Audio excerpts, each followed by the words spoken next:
खबरें जो आपको दे नया नजरिया, खबरें जिसमें दिखे समाज की परछाई, ऐसी खबरें जो कहती हैं न्यू इंडिया की कहानी,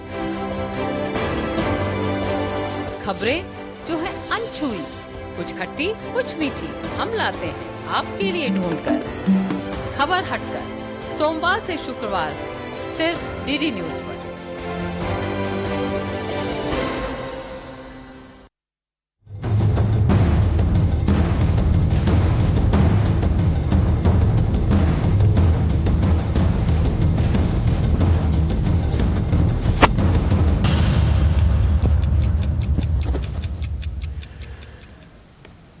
नमस्कार, बहुत बहुत स्वागत है आप सभी का डीडी न्यूज के इस खास कार्यक्रम इस वक्त में। मैं हूं निखिल सिंह और क्या है इस वक्त की बड़ी खबरें, क्या है इस वक्त की बड़े एजेंडे राजनीतिक दलों के, इस पर बात करेंगे। कावेरी जल विवाद पर कर्नाटक बंद है, आखिर क्यों है ये पूरा रार, इस पर हम खबर विस्तार से दिखाएंगे।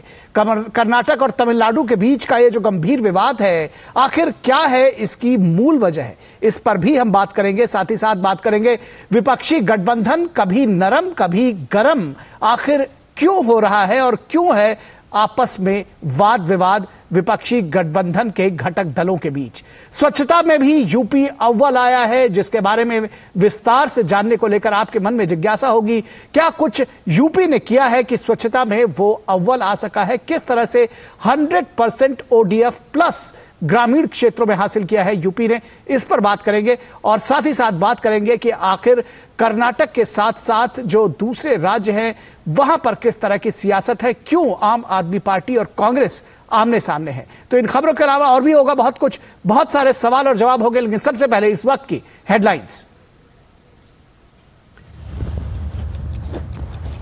कावेरी जल विवाद पर कर्नाटक बंद के कारण आम जनजीवन प्रभावित। बेंगलुरु एयरपोर्ट के बाहर प्रदर्शन की वजह से 40 से अधिक उड़ानें रद्द। हिरासत में लिए गए कई प्रदर्शनकारी। दोनों राज्यों में विपक्षी गठबंधन के घटक दलों की सरकारें फिर भी इस पर सहमति बनाने को नहीं है रजामंद।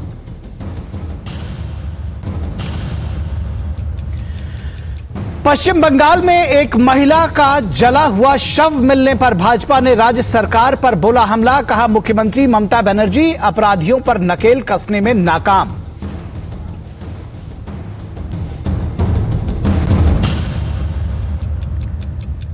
निर्वाचन आयोग का दल आज से 3 दिन के राजस्थान दौरे पर। आगामी विधानसभा चुनाव के मद्देनजर तैयारियों की करेगा समीक्षा।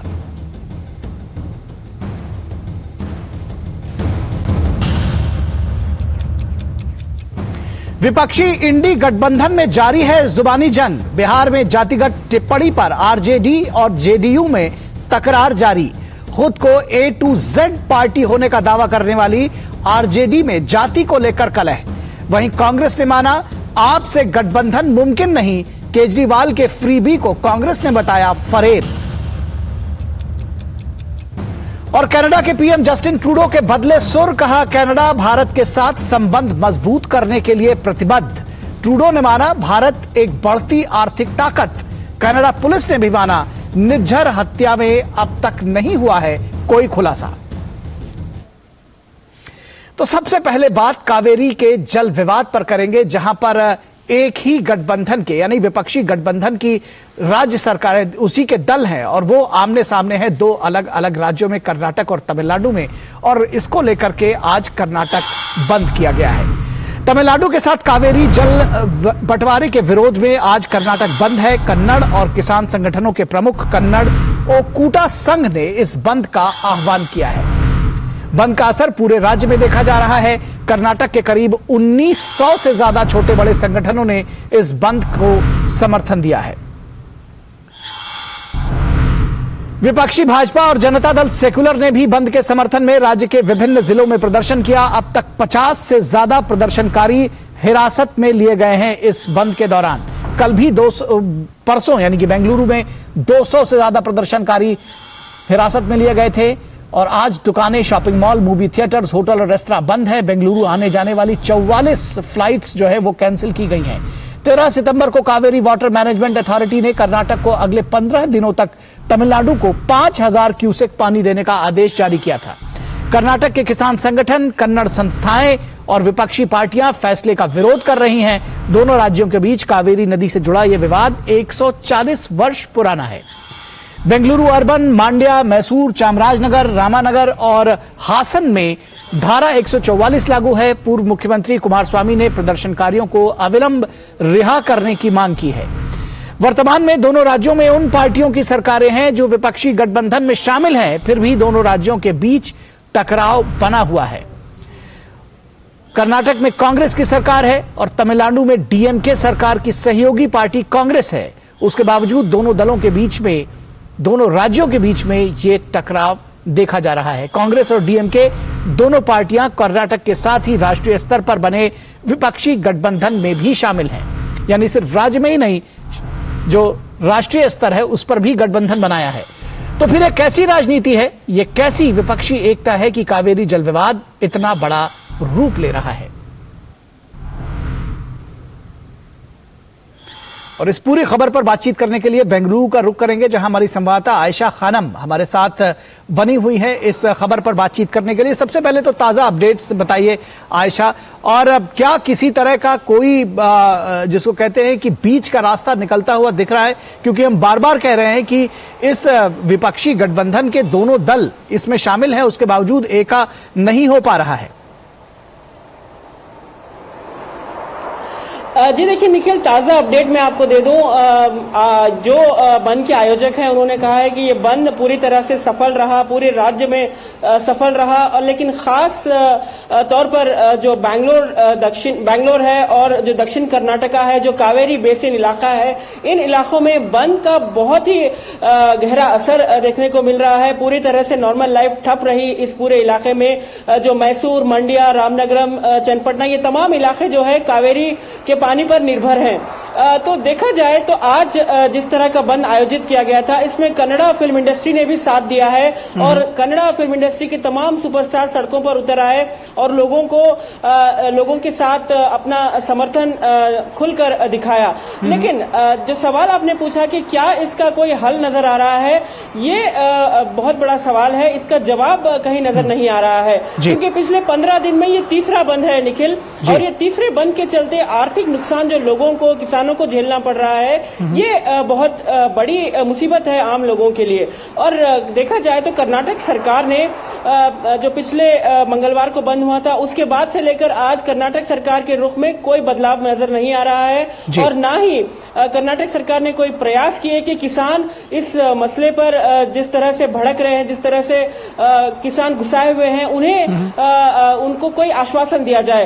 देखिए पिछले कई सालों से ये विवाद कोर्ट में चल रहा है और अब कर्नाटक के सामने नया मसला जो है 3000 क्यूसेक पानी छोड़ने के लिए कावेरी रेगुलेटरी वाटर कमेटी ने कहा है। तो ऐसे में कर्नाटक सरकार, देखिए कर्नाटक की सरकारें लगातार इस पूरे मामले पर जो कानूनी जो अपने वकील इस पर दलील पेश करते हैं, इसमें 1200 करोड़ रुपए खर्च किए हैं। लेकिन 1200 करोड़ रुपए अगर हम अंदाजा लगाते हैं तो इससे 2 नए डैम बन सकते थे, इससे कैचमेंट एरिया बढ़ाया जा सकता था। ये नहीं हुआ। ये महज एक कानूनी लड़ाई की दलील दी जाती है और दोनों राज्यों के बीच जो राजनीति भड़क उठती है, उसको लेकर खूब वोट की राजनीति भुनाई जाती है यहाँ पर दोनों राज्यों के बीच में। और बीच का हल जो है ये खुलकर, बीच का जो रास्ता जो है ये कहीं नहीं निकलता। तो ऐसे में कावेरी का मसला जो है जिस तरह से पिछले 50 साल पहले था, आज भी उसी मोड़ पर खड़ा हुआ है। लेकिन आज अलग बात यह है कि कर्नाटक में कांग्रेस सरकार है और तमिलनाडु में डीएमके सरकार है, और दोनों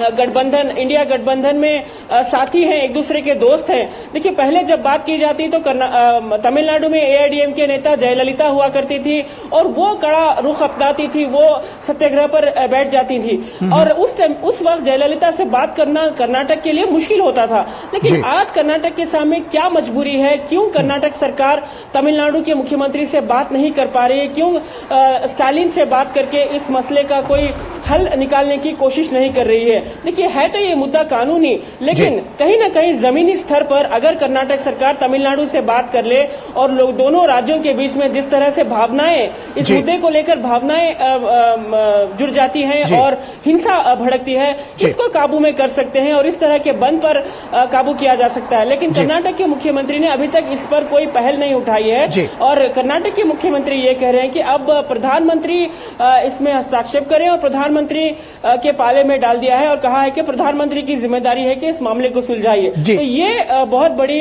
इस पूरे मामले से अपना हाथ धोने वाली बात कर्नाटक के मुख्यमंत्री ने कह दी है। जी बिल्कुल, जब वो खुद सुलझा नहीं पा रहे हैं आपस में मिल बैठ करके, तो प्रधानमंत्री को उसको बीच में लाना है, यानी कि कहीं ना कहीं बॉल दूसरे के कोर्ट में डालना और अपना पल्ला झाड़ने जैसी स्थिति है। लेकिन आपने कहा कि ये दोनों लोग मिल करके, यानी कि स्टालिन और जो कर्नाटक का कांग्रेस नेतृत्व है, वो क्यों इसको सुलझाना नहीं चाहता है? दरअसल इसके पीछे की भी सियासत समझना चाहेंगे कि क्या जनता की जो भावनाएं हैं वो भड़कती रहे लेकिन हमारा गठबंधन बरकरार रहा? क्या इस तरह की कुछ गुणा गणित भी है, सियासत भी है इसके पीछे, जिसको समझने की जरूरत है?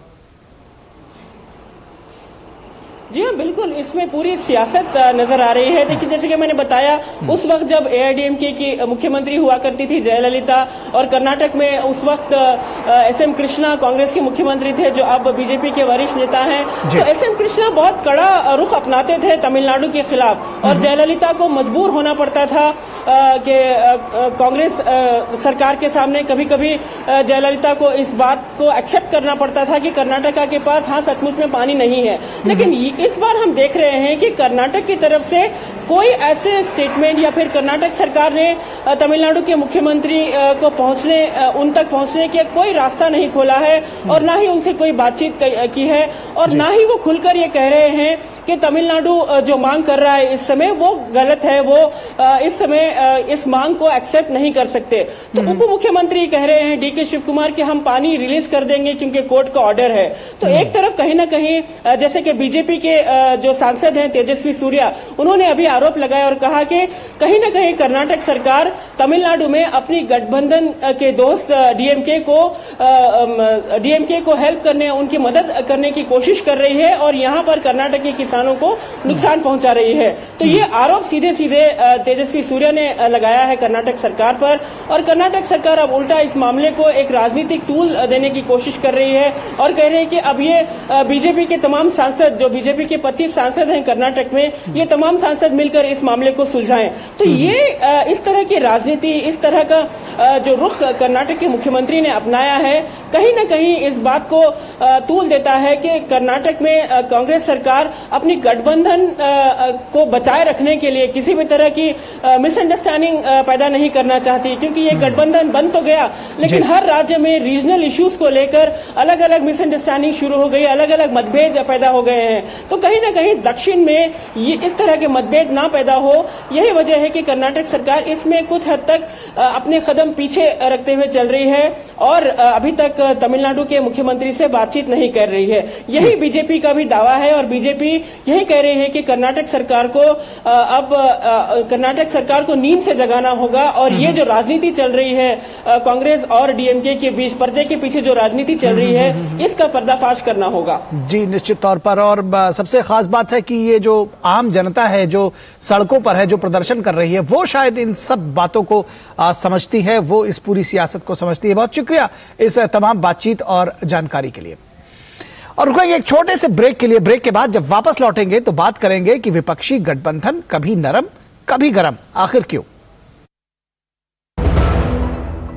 अर्जुन, एग्जाम्स में you made us really proud. अब आगे क्या सोचा है? पापा, मैंने आईआईटी जाना है और इंजीनियर बनना है। थिंक आईआईटी, थिंक विद्या मंदिर। चाची, कल्याण भव, सुखी भव और सबसे जरूरी आशीर्वाद, आयुष्मान भव। वो तो मोदी सरकार सबको दे रही है। देश के धनी आदमी जिस प्रकार से आरोग्य की सेवा प्राप्त कर सकते हैं, अब मेरे देश के गरीब को भी वही सेवाएं उपलब्ध होनी चाहिए। शुरू हो रहा है आयुष्मान भव अभियान 17 सितंबर से। आयुष्मान आपके द्वार का तीसरा चरण। मोबाइल से ही बन जाएगा आयुष्मान कार्ड। आयुष्मान मेला आयोजन जहां कई बीमारियों की होगी मुफ्त जांच और इलाज। अंगदान शपथ पंजीकरण, जिससे हमारे बाद भी किसी और को मिले जीवन। रक्तदान शिविर और आयुष्मान सभा का आयोजन। इन सुविधाओं का लाभ उठाने नजदीकी आयुष्मान हेल्थ और वेलनेस सेंटर पर जाएं। अब होगा जन जन आयुष्मान। शेयर मार्केट में इन्वेस्ट करें, गारंटीड रिटर्न से लाखों कमाएं। ये लिमिटेड ऑफर सिर्फ आपके लिए। नागिन की आंख में कैमरा फिट होता है। तुम भी क्या बकवास पे यकीन करती हो? आप भी तो वही कर रहे हो पापा। शेयर मार्केट में कोई गारंटेड रिटर्न्स का वादा नहीं कर सकता। ऐसा कोई मैसेज, मेल या एड दिखे तो समझिए गलत है। ऐसे स्कीम निवेशक के साथ धोखा है और कानूनन अपराध भी। कितनी बार तो समझाया आपको। समझकर इन्वेस्ट कर। स्वागत है आपका ब्रेक के बाद। और विपक्षी गठबंधन में आखिर किस तरह से मची हुई है आपस में रार? क्यों जो विपक्षी गठबंधन के दल हैं कभी नरम कभी गरम पड़ते हुए दिखाई दे रहे हैं? आखिर इसके पीछे की सियासत क्या है? पंजाब में आम आदमी पार्टी और कांग्रेस के बीच तनातनी जारी है और आप नेता केजरीवाल का बयान आया इस बीच कि पंजाब में ड्रग्स के खिलाफ यह अभियान जारी रहेगा। पंजाब कांग्रेस के वरिष्ठ नेता और विधायक सुखपाल सिंह खैरा की गिरफ्तारी पर कांग्रेस ने सख्त प्रतिक्रिया दी है और यह प्रतिक्रिया जब से खैरा की गिरफ्तारी हुई तब से जारी है। लेकिन अब कांग्रेस अध्यक्ष मल्लिकार्जुन खड़गे का बयान आया है। उन्होंने कहा है कि हम अन्याय बर्दाश्त नहीं करेंगे। जो अन्यायी हैं वे अधिक समय तक नहीं रहते हैं। आम आदमी पार्टी संयोजक अरविंद केजरीवाल इसे इंडिया गठबंधन में दरार नहीं मानते हैं। उन्होंने कहा कि आप गठबंधन के लिए पूरी तरह से प्रतिबद्ध है। अरविंद केजरीवाल का कहना है कि अगर कोई अपराधी है तो वो कितना ही बड़ा आदमी क्यों ना हो, उसके खिलाफ कार्रवाई जरूर की जाएगी। कुछ लोग इसे गठबंधन के दलों की नूरा कुश्ती मान लेते हैं, लेकिन पंजाब कांग्रेस ने साफ किया है कि केजरीवाल के साथ कोई दोस्ती नहीं हो सकती। उधर बिहार में ठाकुर कौन पर आरजेडी और जेडीयू के बीच तकरार जारी है। आरजेडी सांसद मनोज झा ने अपने अंदर के ठाकुर को मारने की कविता पढ़ी तो आरजेडी के एक विधायक ने इसे जातिगत टिप्पणी माना था। सवाल आरजेडी के ए टू जेड वाली पार्टी में जातीय झोल का था। लालू यादव खुद इस मसले में बीच बचाव करते हुए नजर आए हैं। लेकिन चौंकाने वाली बात यह है कि इस बार आरजेडी ने नीतीश कुमार को सबसे योग्य पीएम उम्मीदवार बताया है। तो इस सियासत को भी समझने की जरूरत है। आरजेडी का दावा है कि पहले राष्ट्रपति बिहार से बने थे, इसलिए अब पीएम भी बिहार से बनेंगे और यह उनका डिमांड है। केजरीवाल ने इस पर प्रतिक्रिया देते हुए कहा कि वे चाहते हैं कि देश के 140 करोड़ लोग पीएम हो। हम किसी व्यक्ति विशेष की बात नहीं हमें करनी चाहिए। तो ये सारे जो विरोधाभास है इसको समझने की जरूरत है। वैसे आम आदमी पार्टी ने पटना सम्मेलन में अरविंद केजरीवाल को पीएम के लिए सबसे योग्य उम्मीदवार बताया था। तो जो राजनीतिक महत्वाकांक्षाएं हैं वो आपस में टकरा रही हैं। राहुल गांधी के जातीय समीकरण की बढ़ती सियासत की काट में समाजवादी पार्टी ने एमपी, छत्तीसगढ़ और राजस्थान में जातीय समीकरण पर ज्यादा जोर दिया है। यूपी कांग्रेस के अध्यक्ष अजय राय ने कहा है कि उन्होंने सपा को घोसी में समर्थन दिया था, जो सपा घोसी में उपचुनाव हुआ था, लेकिन सपा हमारे खिलाफ उम्मीदवार उतार रही है। इस पूरी गुणा गणित को देखते हुए कांग्रेस ने यूपी में हर सीट पर अपने उम्मीदवार को उतारने का मन बनाया है। यानी कि यूपी में कांग्रेस अब हर सीट पर लड़ना चाह रही है। बिहार बीजेपी ने आरजेडी नेता मनोज झा से माफी मांगने को कहा है। सुशील मोदी ने मनोज झा पर जातीय विद्वेष फैलाने का आरोप लगाया है। यह बीजेपी की डिमांड है। बीजेपी का दावा है कि आरजेडी नेता खुलेआम सनातन धर्म को गाली देते हैं। यह परिवारवादी पार्टी है। इसे माई समीकरण छोड़कर किसी के प्रति सम्मान नहीं है। माई यानी मुस्लिम यादव का जो समीकरण है उसे छोड़कर किसी के प्रति सम्मान नहीं है, यह कहना है बीजेपी का। तो कुल मिलाकर आपस की जो नूरा कुश्ती है, इसको नूरा कुश्ती कह रहे हैं। कांग्रेस कह रही कि नहीं, अब वो किसी भी हालत में पंजाब में या वैसे भी आम आदमी पार्टी के साथ गठबंधन नहीं करेगी। वहीं दिल्ली के मुख्यमंत्री और आपके संयोजक जो हैं वो क्या कुछ कह रहे हैं इंडिया गठबंधन को लेकर, ये भी आइए सुन लेते हैं। आम आदमी पार्टी इंडिया अलायंस के प्रति कमिटेड है और आम आदमी पार्टी बिल्कुल किसी भी हालत में इंडिया अलायंस से अलग नहीं होगा और अलायंस के धर्म को निभाने के लिए हम पूरी तरह से कटिबद्ध हैं। कल मैंने सुना था कि नशे की वजह से किसी पर्टिकुलर नेता या किसी पर्टिकुलर व्यक्ति को पंजाब पुलिस ने गिरफ्तार किया था। भगवंत मान government is committed, Aam Aadmi party government is committed to जो नशा है, नशे को ख़त्म करने के लिए हम बिल्कुल कमिटेड है, क्योंकि नशे ने हमारे युवाओं को, पूरी एक पीढ़ी को बर्बाद कर दिया है। जिस स्केल के ऊपर नशा आप इमेजिन भी नहीं कर सकते।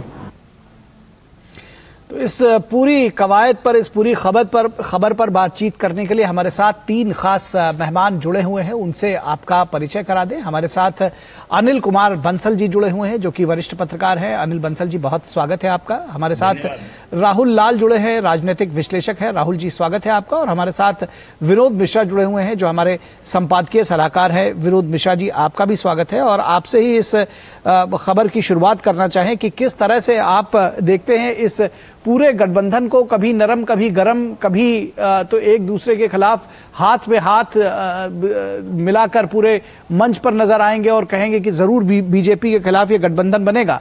लेकिन राज्यों में जिस तरह से लड़ाई हो रही है, सिर्फ आम आदमी पार्टी और कांग्रेस तक ये सीमित नहीं है, बल्कि जो दूसरे दल है वो भी इसमें शामिल है। आप बेहतर जानते हैं, कैसे आकलन करेंगे इसका?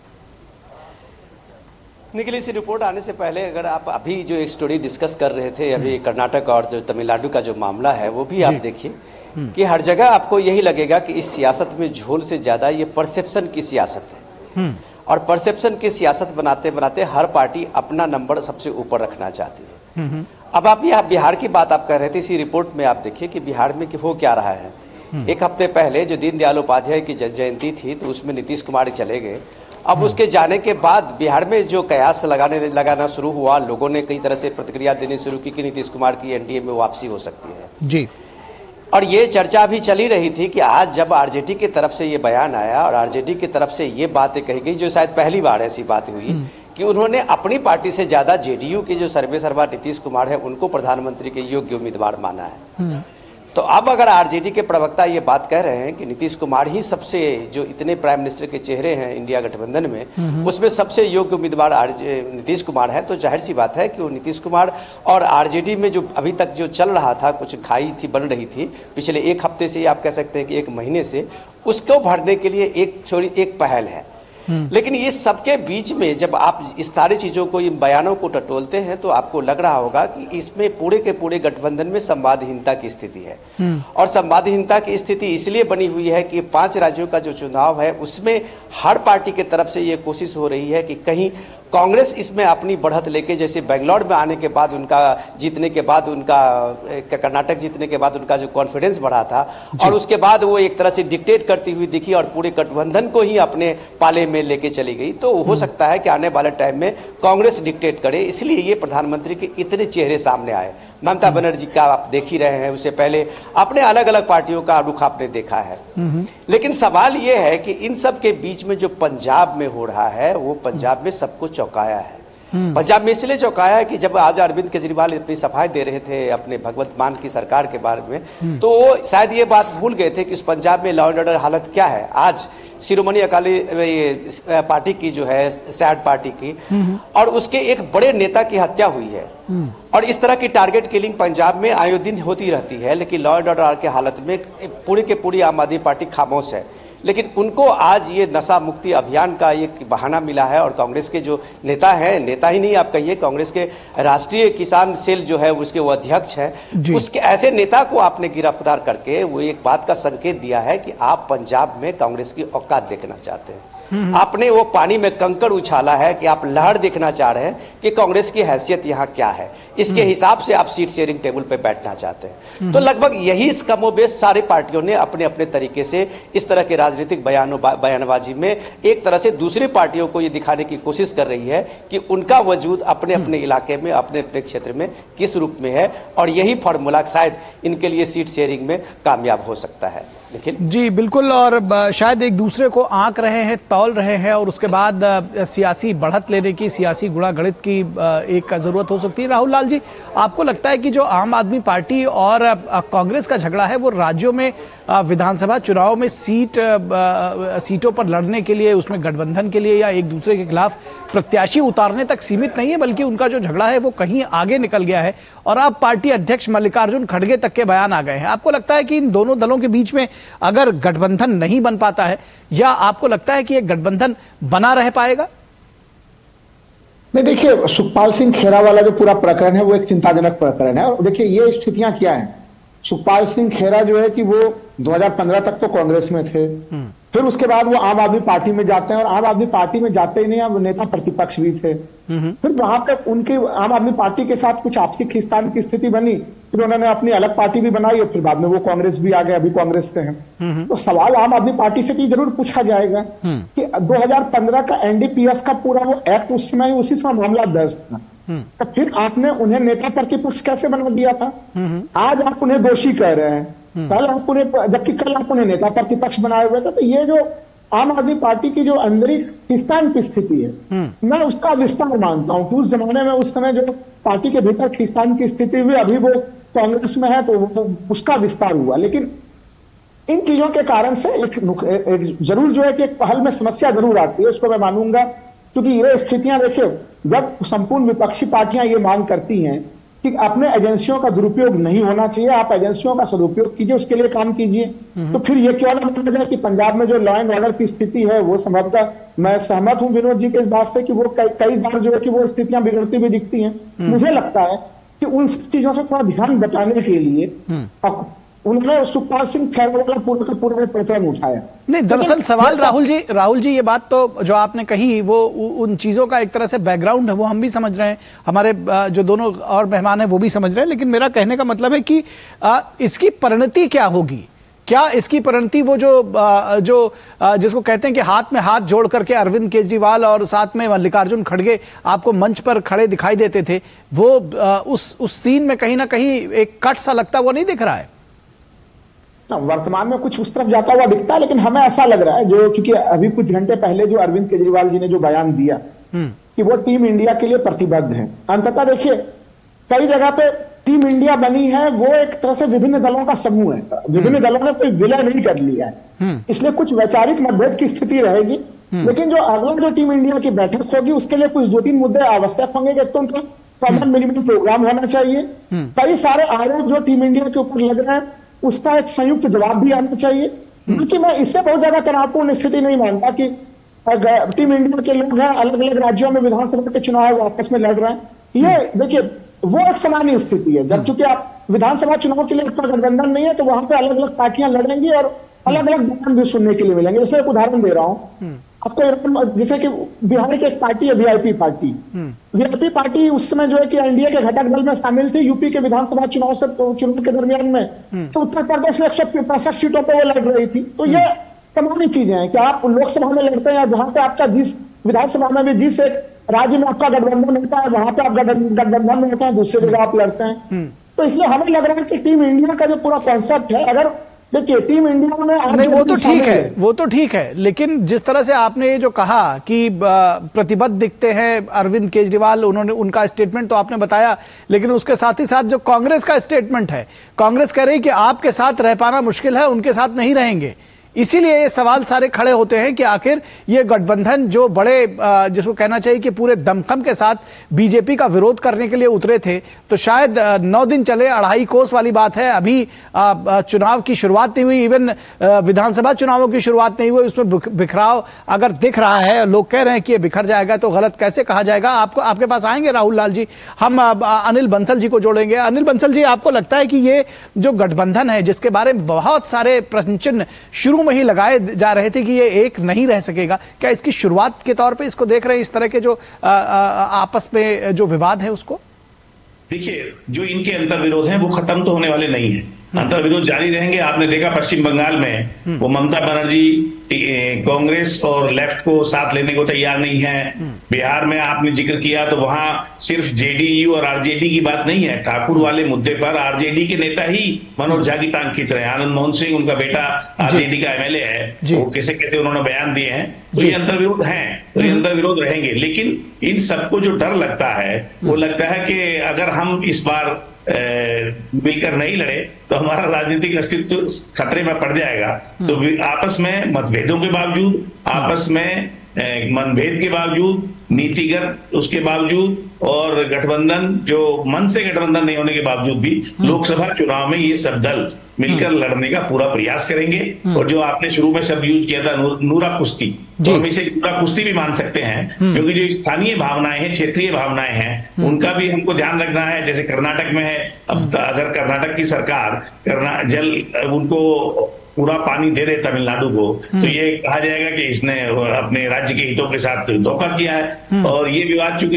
इतना साल पुराना है और जब भी बारिश कम होती है तभी ये विवाद खड़ा हो जाता है। और इस तरह के विवाद कांग्रेस की जब पंजाब और हरियाणा में दोनों जगह सरकारें थी, आपने देखा भाखड़ा डैम का पानी था, तब दोनों ही एक ही दल की दोनों राज्य सरकारों के बीच में विवाद चलता रहा। वो तो क्षेत्रीय हित हुए। लेकिन जो यहाँ जो सवाल है, ये विधायक की गिरफ्तारी हुई, फिर खड़गे साहब का बयान आया, इससे जनमानस में कम से कम एक संदेह पैदा होता है गठबंधन की विश्वसनीयता पर, उसकी एकता पर और उसके टिकाऊ होने पर। तो जो बीजेपी को एक ये अहद जाता है, इसमें पक्ष में जाता है उनके, वो अगर ये कहते हैं कि ये 6 महीने में गठबंधन बिखर जाएगा और एक मजबूत सरकार ही देश को विकास की राह पर आगे बढ़ा सकती है, वही पूरी दुनिया में देश का नाम आगे कर सकती है, तरक्की के रास्ते पर ले जा सकती है। तो उस मैसेज को बीजेपी और ज्यादा प्रभावशाली ढंग से लोगों के बीच में पहुंचा पाएगी अगर इस तरह के अंतर्विरोध इनके जारी रहते हैं। तो जो स्थिति है, केजरीवाल जी कह रहे हैं गठबंधन एक रहेगा, वहां कह रहे हैं हम पंजाब में अकेले लड़ेंगे, कोई दिल्ली में कहता है यहाँ सीट नहीं देंगे। तो ये जो स्थितियां हैं ये निश्चित रूप से बहुत विचित्र किस्म की हैं और संदेह पैदा करती है, गठबंधन की साख पर भी सवाल पैदा करती हैं। और नेता कितने एक रहेंगे, उनके मन कितने मिलेंगे, इन सब बातों पर लगातार मतभेद नजर आते हैं। और अभी तो जब सीटों का बंटवारा होगा तब देखा जाएगा कि कितने उनके आपस में। अभी अखिलेश यादव जी मध्य प्रदेश में चुनाव लड़ रहे हैं, अब उनसे कोई पूछे कि वहां कोई आप समाजवादी पार्टी का कौन सा खास जनाधार है, और क्योंकि वो सीटें मांगते हैं, कांग्रेस वहां को सीटें देने को तैयार नहीं है, तो त्याग का कोई भाव तो है नहीं।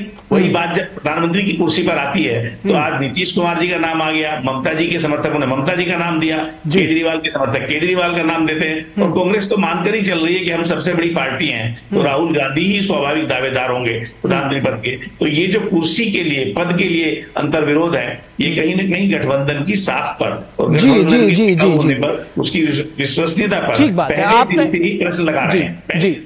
जी अनिल जी, जो आपने बात कही दरअसल कि ये कुर्सी के लिए, पीएम पद के लिए जो ये एक लड़ाई हो रही है जो आपस में, यानी कि जिसको कहते हैं कि सूत न कपास जुलाहों में लट्ठम लट्ठा, ये अभी देखिए कोई सरकार बनी नहीं है। ऐसा नहीं है कि सरकार बन गई है और उसके बाद।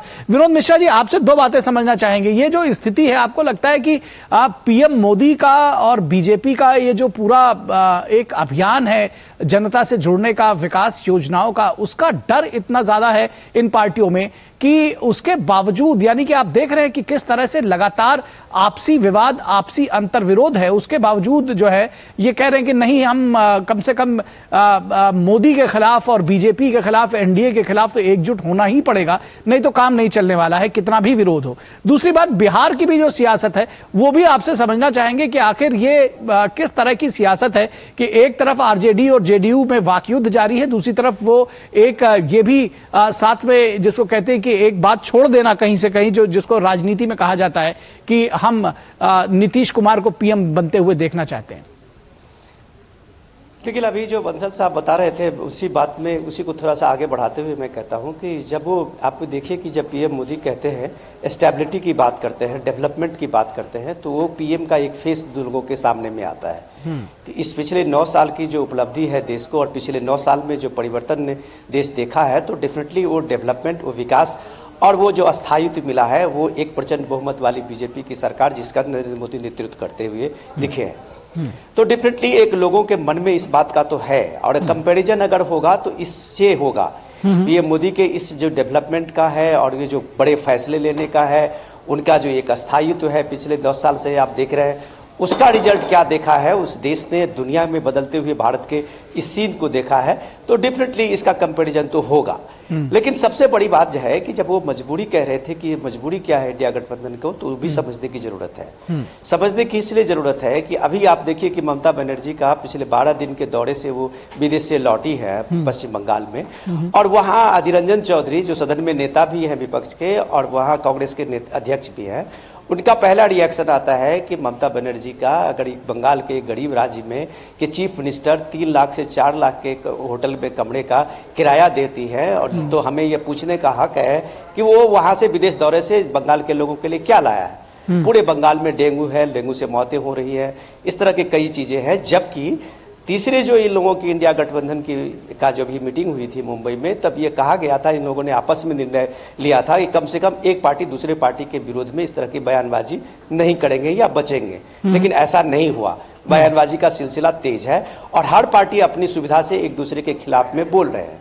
तो मजबूरी है, इसलिए आज अरविंद केजरीवाल कह रहे हैं कि हम चट्टानी एकता है दिखाएंगे और हम इंडिया गठबंधन के प्रति प्रतिबद्ध हैं। लेकिन प्रतिबद्धता के साथ साथ निखिल, ये सबसे इंपॉर्टेंट चीज है कि देश पूछ रहा है कि आपका एजेंडा क्या है।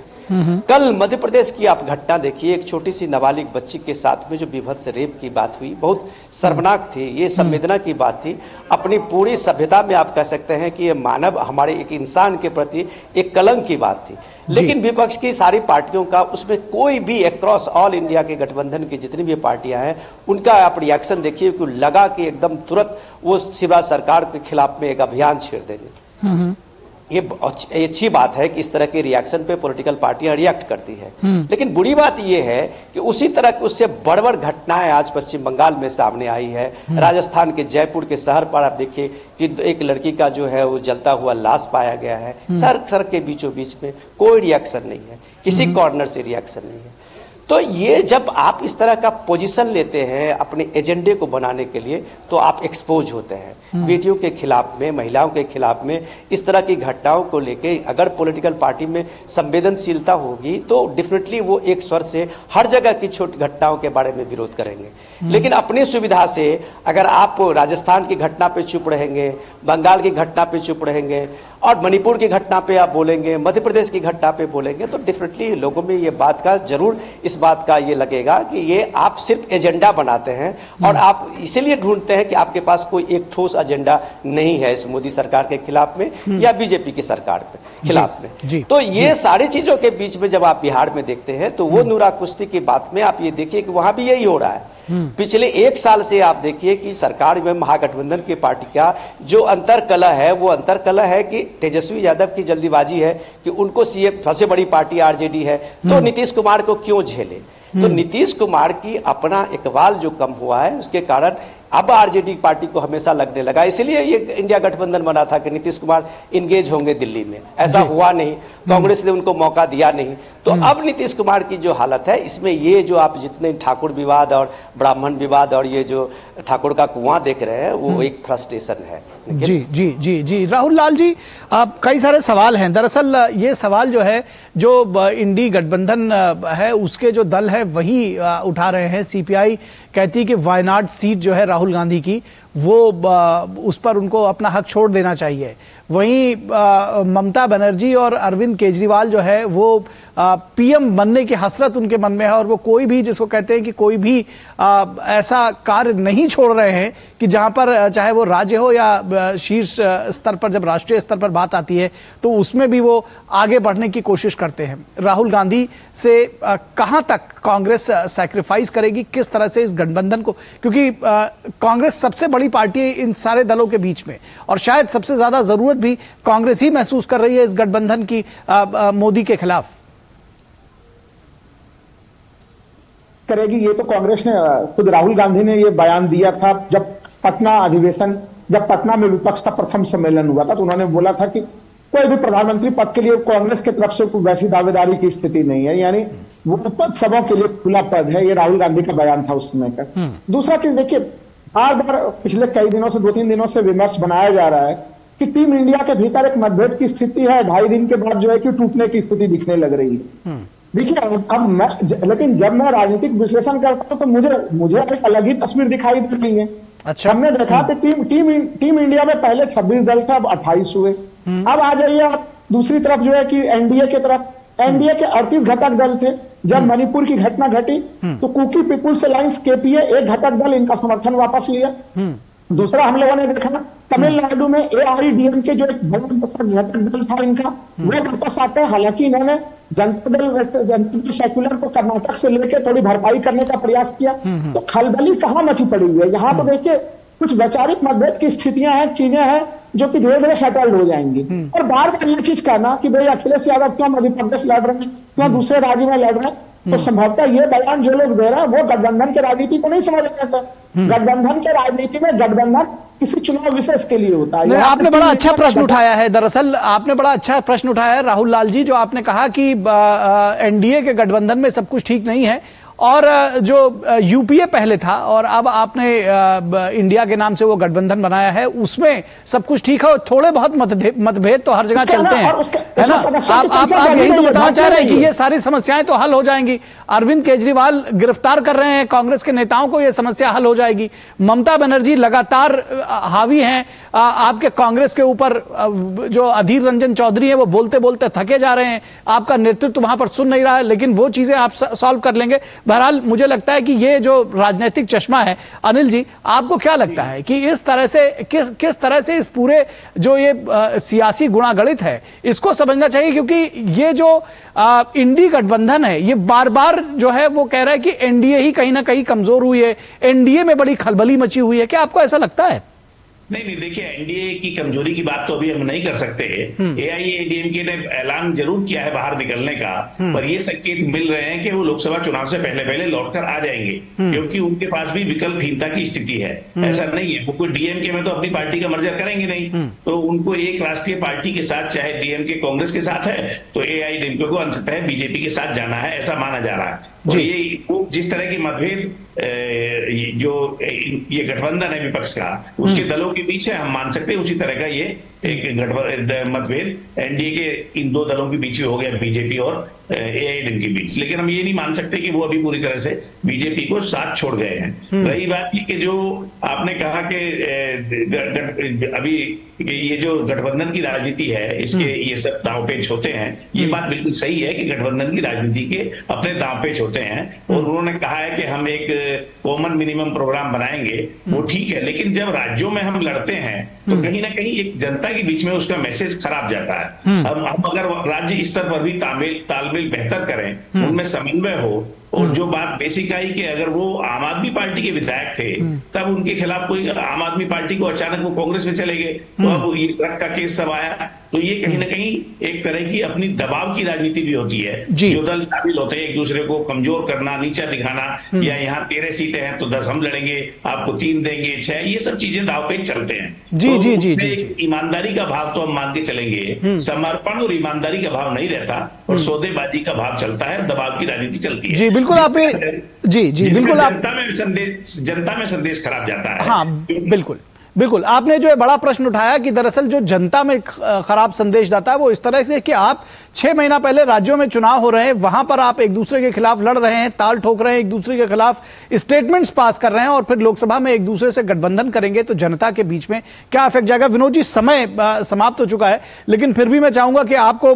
मैं 1 मिनट दे दूं, मैं चाहूंगा 30 सेकेंड से 1 मिनट में कुछ आप बोल सकें जी, क्योंकि समय समाप्त हो गया। हमारे प्रोड्यूसर बार बार कह रहे हैं कि अभी ब्रेक भी लेना है, तो आप समझ रहे हैं, आप स्वयं इस फील्ड में जुड़े हुए हैं जी।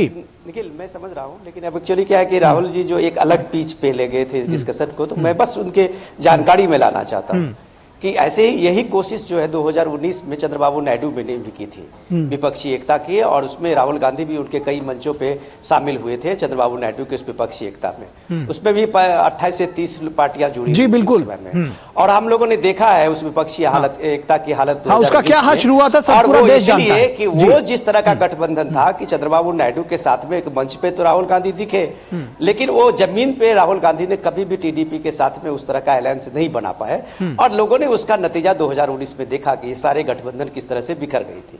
तो ये चीज जो राहुल लाल जी कह रहे हैं, नंबर गिना रहे हैं 28-30 का, तो उनके सामने में चंद्रबाबू नायडू का ये 2019 का गठबंधन सामने में है। निखिल, बस यही कहना था आपको। जी चलिए, बहुत शुक्रिया इस तमाम बातचीत के लिए। विनोद मिश्रा जी आपका, राहुल लाल जी आपका और अनिल कुमार बंसल जी आपका इस चर्चा से जुड़ने के लिए और अपने विचार साझा करने के लिए बहुत शुक्रिया।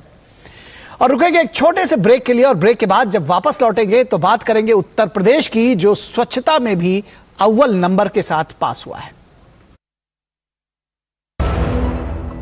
अर्जुन, एग्जाम्स में you made us really proud. अब आगे क्या सोचा है? पापा, मैंने IIT जाना है और इंजीनियर बनना है। थिंक IIT, थिंक विद्या मंदिर। चाची, कल्याण भव, सुखी भव, और सबसे जरूरी आशीर्वाद, आयुष्मान भव। वो तो मोदी सरकार सबको दे रही है। देश के धनी आदमी जिस प्रकार से आरोग्य की सेवा प्राप्त कर सकते हैं, अब मेरे देश के गरीब को भी वही सेवाएं उपलब्ध होनी चाहिए। शुरू हो रहा है आयुष्मान भव अभियान 17 सितंबर से। आयुष्मान आपके द्वार का तीसरा चरण, मोबाइल से ही बन जाएगा आयुष्मान कार्ड। आयुष्मान मेला आयोजन, जहां कई बीमारियों की होगी मुफ्त जांच और इलाज। अंगदान शपथ पंजीकरण, जिससे हमारे बाद भी किसी और को मिले जीवन। रक्तदान शिविर और आयुष्मान सभा का आयोजन। इन सुविधाओं का लाभ उठाने नजदीकी आयुष्मान हेल्थ और वेलनेस सेंटर पर जाएं। अब होगा जन जन आयुष्मान। बहुत हार्ड वर्क करते हो, मेरी तरह स्मार्ट वर्क करो। क्यों, लॉटरी लगी है? लॉटरी समझो, शेयर मार्केट की एक मस्त स्कीम में इन्वेस्ट कर रहा हूँ, गारंटीड हाई रिटर्न्स आएंगे। आपके गारंटीड हाई रिटर्न्स कोई करण अर्जुन नहीं है जो जरूर आएंगे। मतलब? पापा, शेयर मार्केट में जोखिम होता है, कोई भी गारंटीड हाई रिटर्न्स का वादा नहीं कर सकता, ये गैर कानूनी है। अच्छा? हाँ। सोच कर, समझ कर, इन्वेस्ट कर। ब्रेक के बाद एक बार फिर आप सभी का स्वागत है और अब बात करेंगे उत्तर प्रदेश की। स्वच्छता में भी यूपी अव्वल आया है। शिक्षा और स्वास्थ्य के साथ साथ उत्तर प्रदेश ने स्वच्छता के क्षेत्र में शानदार काम किया है और ये अब पूरे देश के सामने आ चुका है। शिक्षा और स्वास्थ्य के साथ साथ यूपी ने स्वच्छता के क्षेत्र में शानदार काम करके देश के दूसरे राज्यों के लिए एक मिसाल पेश की है। उत्तर प्रदेश ने स्वच्छ भारत मिशन ग्रामीण के दूसरे चरण के तहत सभी 95,767 गांवों यानी 100% गांवों में ODF प्लस का दर्जा प्राप्त कर लिया है। ODF प्लस गांव वो हैं जिसने ठोस या तरल अपशिष्ट प्रबंधन प्रणालियों को लागू करने के साथ साथ खुले में शौच की स्थिति से मुक्ति पाली है। 1 जनवरी 2023 तक राज्य में केवल 15,088 गांव ODF प्लस घोषित थे। केवल 9 महीने में मिशन मोड में काम कर 100% गांवों को ODF प्लस बनाया गया। राज्य के सभी गांवों के घरों में शौचालय का निर्माण किया गया, जिसे महिला सम्मान और गरिमा के साथ जोड़ते हुए इज्जत घर का नाम दिया गया था। खास बात है कि इन इज्जत घरों के निर्माण में महिलाओं ने बड़ी भूमिका निभाई है। यहां भी महिला राजमिस्त्री को रानी मिस्त्री का नाम दिया गया, जिस तरह से छत्तीसगढ़ और झारखंड में नाम दिया गया। राज्य के मुख्यमंत्री योगी आदित्यनाथ ने 100% ODF प्लस की उपलब्धि को नए उत्तर प्रदेश में ईज ऑफ लिविंग के बढ़ते स्तर के साथ जोड़ा है। उनका कहना है कि ईज ऑफ लिविंग का जो बढ़ता हुआ स्तर है वो इसको दर्शाता है। वहीं PM मोदी ने भी देश के सबसे ज्यादा जनसंख्या वाले राज्य में स्वच्छता की इस क्रांति को पूरे देश के लिए प्रेरणा स्रोत बताया है। दरअसल सिर्फ स्वच्छता ही नहीं बल्कि शिक्षा और स्वास्थ्य के क्षेत्र में भी यूपी ने शानदार काम किया है। यूपी के पूर्वांचल में अब दिमागी बुखार से हजारों बच्चों की मौत नहीं होती। स्वास्थ्य विभाग ने हर घर दस्तक देकर इस बीमारी को लगभग दूर भगा दिया है। जहां हजारों की संख्या में हर बार दिमागी बुखार से लोग पीड़ित होते थे, अब चंद बच्चे ही अस्पतालों में नजर आते हैं। योगी सरकार ने 2024 सत्र से राज्य के सरकारी चिकित्सा संस्थानों में PG पाठ्यक्रम की लगभग 800 सीटों में इजाफा किया है। इस बढ़ोतरी के बाद राज्य के दूर दराज इलाकों में विशेषज्ञ डॉक्टरों की कमी पूरी हो सकेगी। आम जन को बेहतर इलाज के लिए बड़े शहरों तक चक्कर नहीं लगाने पड़ेंगे। 2017 में राज्य में केवल 12 मेडिकल कॉलेज थे। समझने की जरूरत है, उसके बाद एक जिला एक मेडिकल कॉलेज की अवधारणा के तहत सभी जिलों में मेडिकल कॉलेज खोले जा रहे हैं। तो योगी सरकार ने स्वास्थ्य के क्षेत्र में आधारभूत अवसंरचना को सुदृढ़ करने के लिए किसी शोर शराबे के बगैर ठोस काम किया है। और ये जो ठोस काम है ये साफ देखा जा सकता है। और अब स्वच्छता के क्षेत्र में भी महज 9 महीने में 80,000 से ज्यादा गांवों को ODF प्लस का दर्जा दिलाना किसी बड़े चमत्कार से कम नहीं है। इसके लिए एक दृढ़ राजनीतिक इच्छा शक्ति की जरूरत होती है। प्रधानमंत्री नरेंद्र मोदी ने उत्तर प्रदेश को 100% ODF प्लस का कवरेज हासिल करने पर बधाई दी है। पीएम ने एक्स पर कहा कि बहुत बहुत बधाई। बापू की जयंती से ठीक पहले उत्तर प्रदेश की अभूतपूर्व उपलब्धि पूरे देश को प्रेरित करने वाली है। स्वच्छता के क्षेत्र में हमारा निरंतर प्रयास नारी शक्ति के सम्मान के साथ ही हमारे सभी परिवारजनों के स्वास्थ्य के लिए बेहद महत्वपूर्ण है। तो प्रधानमंत्री ने भी बधाई दी है और कहा है कि ये नारी शक्ति के सम्मान और जो हमारा स्वास्थ्य है उसके लिए बेहद महत्वपूर्ण है। हमारे संवाददाता विकास सिंह इस पूरी खबर पर बातचीत करने के लिए हमारे साथ यूपी लखनऊ से जुड़ रहे हैं। विकास, सबसे पहले तो समझना चाहेंगे कितना महत्वपूर्ण है 100% गांवों का ODF प्लस होना, कैसे हासिल हो सका है ये? क्या रोड मैप अपनाया उत्तर प्रदेश ने कि 8 महीने में 80,000 से ज्यादा गांवों को ODF प्लस कर दिया गया? जी बिल्कुल निखिल, आप जिस शब्द का प्रयोग कर रहे थे वही इसका आधार है कि दृढ़ इच्छा शक्ति। किस तरीके से उत्तर प्रदेश सरकार ने काम किया। सबसे बड़ी बात थी कि उत्तर प्रदेश में डबल इंजन की सरकार ने तमाम बड़े काम किए, उन्हीं में से ये सबसे बड़ा काम है। प्रधानमंत्री ने खुले में शौच को लेकर, शौचालय को लेकर जो जन आंदोलन चलाने की बात कही थी वो एक जन आंदोलन बन गया और उसी को उत्तर प्रदेश सरकार ने उस पर काम किया और लगातार इसकी मॉनिटरिंग करते हुए हर प्रदेश के सभी गांवों को ODF प्लस घोषित कर दिया है। और ये अपने आप में दर्शाता है कि किस तरीके से गांव में जो सुविधाएं हैं। ODF प्लस का मतलब होता है कि आपके गांव के हर घर में शौचालय हो, कम से कम हर गांव में एक सामुदायिक स्वास्थ्य शौचालय हो और इसके साथ साथ पंचायत घर हुए, प्राथमिक शिक्षा केंद्र हुए और आंगनबाड़ी हुई, वहां पर आपको शौचालय की व्यवस्था हो, वो भी महिला और पुरुष के लिए अलग अलग। तो इस तरीके से हर गाँव में ये व्यवस्थाएं हो गई हैं और प्रदेश के सभी गाँव ODF प्लस घोषित कर दिए गए। तो ये अपने आप में दर्शा रहा है कि जमीनी स्तर पे किस तरीके से काम किया गया है। जब आप नए भारत की बात करते हैं, आगे बढ़ने की बात करते हैं, विकसित भारत की बात करते हैं, तब हम ऐसे ही संकल्पना कर सकते हैं कि हमारे गांव पूरी तरीके से विकसित रहे,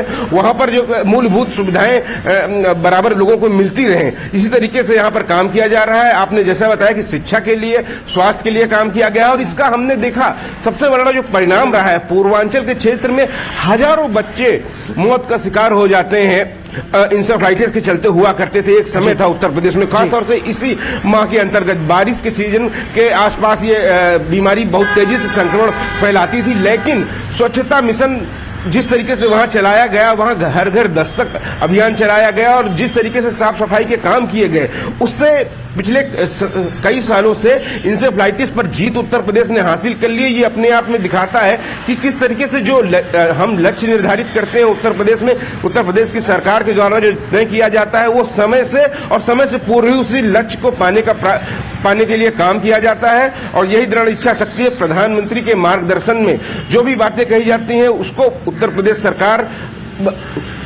मिशन के रूप में लेती है और उसको पूरा करती है। हम देख रहे थे कि जिस तरीके से चाहे इकोनॉमिक ग्रोथ हो, सामाजिक ग्रोथ हो, पूरी तरीके से उत्तर प्रदेश विकास की राह में आगे बढ़ चुका है। देश जब 5 ट्रिलियन इकोनॉमी के लक्ष्य को पाना चाहता है तो $1 ट्रिलियन इकोनॉमी के लक्ष्य के लिए उत्तर प्रदेश आगे बढ़ रहा है। इकोनॉमिक ग्रोथ के साथ साथ सामाजिक ग्रोथ और सबसे बड़ी बात है जमीन से जुड़ी हमारे गाँव कितने ज्यादा खुशहाल होंगे। विकास, जो ODF प्लस की बात हुई, दरअसल अभी आपसे समझना चाहेंगे जो जागरूकता अभियान चलाया गया, क्योंकि ये सिर्फ शहरों तक ये योजना सीमित नहीं है। दरअसल ये हम जो ODF प्लस ग्रामीण की बात कर रहे हैं, किस तरह से गांवों तक, पंचायतों तक जो एक तमाम जो ठोस और तरल अपशिष्ट जो प्रबंधन प्रणालियां थी उनको कैसे लागू कर पाया गया, गाँव वालों को कैसे कन्विंस किया गया, ये भी समझने की जरूरत है आपसे। बिल्कुल निखिल, इसमें पंचायती राज विभाग के साथ साथ सभी विभागों का समन्वय किया गया। वहां पर नगर पंचायत, ग्राम पंचायत हो या अन्य डिपार्टमेंट हो, ग्राम विकास हो, वहां पर जो भी गीला या सूखा कचरा निकलता है, इसके साथ साथ जो भी अपशिष्ट है उसकी प्रबंधन प्रणाली लागू करके उसका निस्तारण सही तरीके से किया जाए। इसके लिए बाकायदा जो है कि लोगों को समझाया गया, लोगों को इस बात के लिए जागरूक किया गया कि कि आपके लिए शौचालय कितना उपयोगी है। एक समय था कि हम जाते थे गाँव में, किस तरीके से देखते थे, शायद ही किसी के घर में शौचालय होता था, आम गरीब लोगों की मैं बात कर रहा हूं। लेकिन अब हर गांव के घर में एक शौचालय है। ये एक अपने आप में दर्शाता है किस तरीके से भारत में स्वच्छता अभियान एक जन आंदोलन का रूप धारण किया है, जिसको लेकर जो है प्रधानमंत्री ने लाल किले के प्राचीर से जिस बात का जिक्र किया था, आज उत्तर प्रदेश उस मुकाम को हासिल कर लिया है कि उत्तर प्रदेश के गांव ODF प्लस घोषित हो गए हैं। जी निश्चित तौर पर विकास, बहुत शुक्रिया इस तमाम बातचीत और जानकारी के लिए विकास। और अब बात करेंगे जस्टिन ट्रूडो के यू टर्न की, कि किस तरह से अपने ही जाल में फंसे ट्रूडो और अब भारत का गुणगान कर रहे हैं। बात करेंगे जस्टिन ट्रूडो के इस यू टर्न की और कनाडा के जो भारत ने खरी सुनाई उसके बाद जो उनका यू टर्न आया है। खालिस्तानी आतंकी निज्जर की हत्या का आरोप भारत पर मढ़ने के बाद कनाडा के पीएम जस्टिन ट्रूडो के सुर अब बदले हुए नजर आ रहे हैं। भारत के सख्त रुख के बाद पीएम ट्रूडो ने अब अपने रुख को नरम किया है। ट्रूडो ने कहा है कि कनाडा भारत संबंध को और मजबूत बनाने की जरूरत है। उन्होंने कहा है कि यह बेहद महत्वपूर्ण है कि कनाडा और उसके सहयोगी देश विश्व मंच पर भारत के बढ़ते प्रभाव और महत्व को देखते हुए उसके साथ गंभीरता से जुड़ें।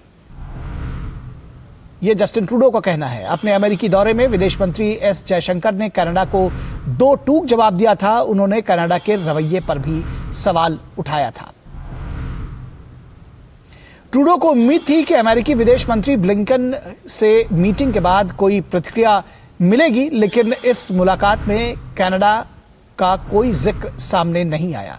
खालिस्तानी आतंकी निज्जर की हत्या के मामले में कनाडा की एजेंसी अभी जांच कर रही है। वहां की पुलिस भी यह कह रही है कि अभी तक यह जांच पूरी नहीं हुई है। लेकिन ट्रूडो ने भारत पर आरोप लगाकर भारतीय राजनयिक के निष्कासन का फरमान जारी कर दिया था और एक तरह से यह साफ तौर पर बार बार कहा जा रहा था कि यह अपने राजनीतिक एजेंडे को पूरा करने के लिए किया गया है। भारत ने सख्ती दिखाते हुए एक कनाडाई राजनयिक को निष्कासित कर दिया था। भारत ने ट्रूडो के आरोप को बेतुका और राजनीति से प्रेरित बताया था। भारत सरकार ने पीएम ट्रूडो के खालिस्तानी समर्थन बयान के बाद कनाडा के लोगों को भारतीय वीजा देने पर रोक लगा दी थी। उधर कनाडा में बैठे आतंकी और गैंगस्टर के खिलाफ भी अभियान भारत में तेज कर दिया गया था। एनआईए ने देश भर के कई राज्यों में छापा डालकर इसके नेक्सस पर कड़ा प्रहार किया है। पिछले दिनों बड़े व्यापक पैमाने पर एनआईए का ये छापेमारी अभियान चला है। खालिस्तानी आतंकी कनाडा में बैठकर भारत से रंगदारी वसूल रहे थे। इसके निशाने पर फिल्म उद्योग से जुड़े लोगों के अलावा क्लब हाउसेस तक शामिल थे। एनआईए की जांच में खुलासा हुआ था कि अपने नेटवर्क के पास हथियार पहुंचाने के लिए आतंकी पाकिस्तानी हैंडलर्स का साथ लेते थे।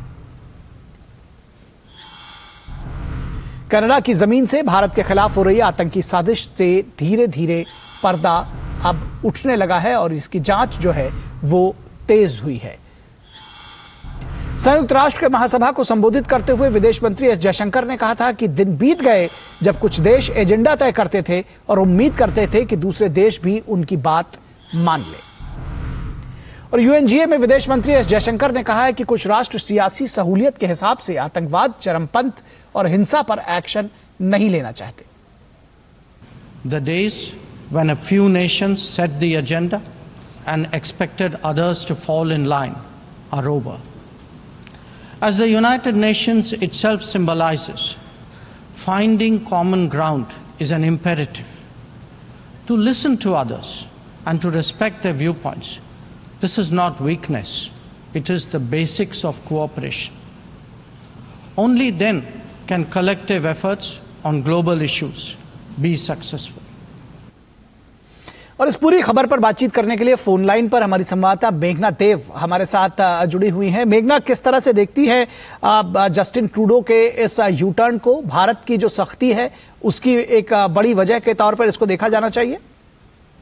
बिल्कुल, अगर हम देखें तो सबसे पहले जब 19 और 20 तारीख को 2 एडवाइजरीज जारी की गई थी, उसमें कहा गया था कि जो भी एलिगेशंस या अगर हम देखें जो स्टेटमेंट कैनेडियन प्राइम मिनिस्टर का आया है उसको भारत रिजेक्ट करता है और उसे एब्सर्ड और मोटिवेटेड करार दिया था भारत ने।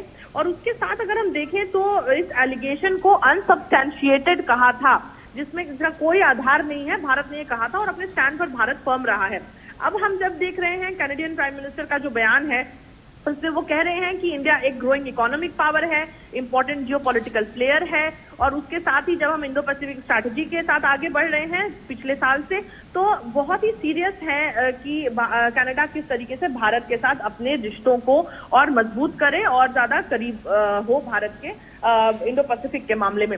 तो यहाँ पर हम देखते हैं कि किस तरीके से एक तरीके का यू टर्न नजर आ रहा है, जो स्टेटमेंट जिस तरीके के आ रहे थे लगातार कनाडा के प्रधानमंत्री के, और अब हम जब देखते हैं कि किस तरीके से भारत ने जो सख्ती भरा स्टैंड लिया, हमने देखा कि एक और जगह पर जहां यूएनजीए के बाद जो फॉरेन काउंसिल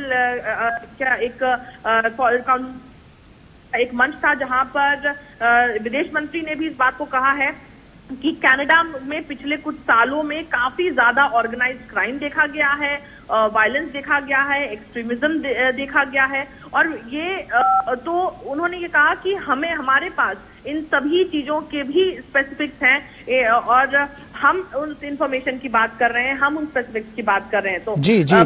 तो विदेश मंत्री ने इस बात को मंच पर साफ तौर पर रखा, तो इससे नजर आता है कि किस तरीके से भारत के फर्म स्टैंड से अगर देखा जाए तो अब ये कैनेडियन जी बिल्कुल भारत के फर्म स्टैंड से ये कैनेडियन कनाडा के जो जस्टिन ट्रूडो हैं प्राइम मिनिस्टर, उन्होंने ये यू टर्न लिया है और अब वो भारत के साथ संबंधों को बेहद महत्वपूर्ण बता रहे हैं। बहुत शुक्रिया मेघना इस तमाम बातचीत और जानकारी के लिए।